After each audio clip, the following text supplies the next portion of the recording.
Everyone, welcome to మా videos. ఈరోజు మన వీడియోలో సింపుల్ అండ్ క్విక్ గా చేసుకునే స్నాక్ రెసిపీని చూద్దాం. దీన్ని రవ్వ బజ్జీ గాని రవ్వ పునుగులు గాని అంటారు. దీనికోసం మనం ముందుగా సన్నగా తరిగిన ఆనియన్ని, టమాటో, కొత్తిమీరని తీసుకోవాలి. మరియు టేస్టీ కోసం కొద్దిగా వాముని, పెసరపప్పు, జీలకర్రని కూడా తీసుకోవాలి.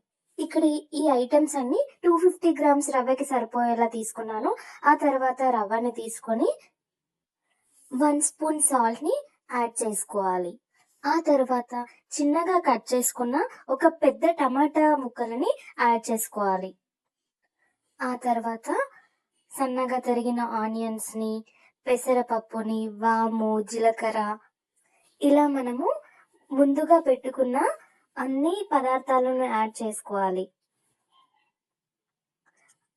దీంట్లో మనం పచ్చిమిర్చి పేస్ట్ ని కానీ కారపొడిని కానీ నచ్చినట్టుగా వేసుకోవచ్చు.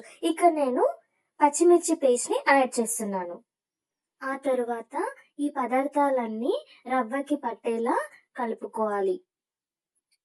ఇలా కలిపిన మిశ్రమానికి గ్లాస్ వాటర్ ని యాడ్ చేయాలి. ఈ మిశ్రమం కన్సిస్టెన్సీ అనేది ఎక్కువ పలుచగా ఉండకుండా చూసుకోవాలి.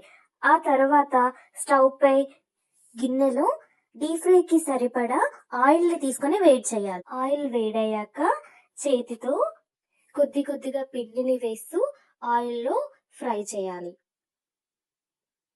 ఇలా మనకి ఆయిల్లో క్రిస్పీగా అయ్యేంత వరకు ఫ్రై చేసుకోవాలి. మనకి ఆయిల్లో రవ్వ డీప్ ఫ్రై అవ్వడానికి 2 to 3 minutes టైం అనేది పడుతుంది. ఆ తర్వాత ఆయిల్ లేకుండా ప్లేట్లోకి ఈ బజ్జీలను సర్వ్ చేసుకోవాలి. ఇలా మనకి క్విక్గా స్నాక్స్ అనేవి రెడీ అయిపోతాయి. Thank you for watching. Like and share the videos. Subscribe to మా videos and click on bell icon to get more videos.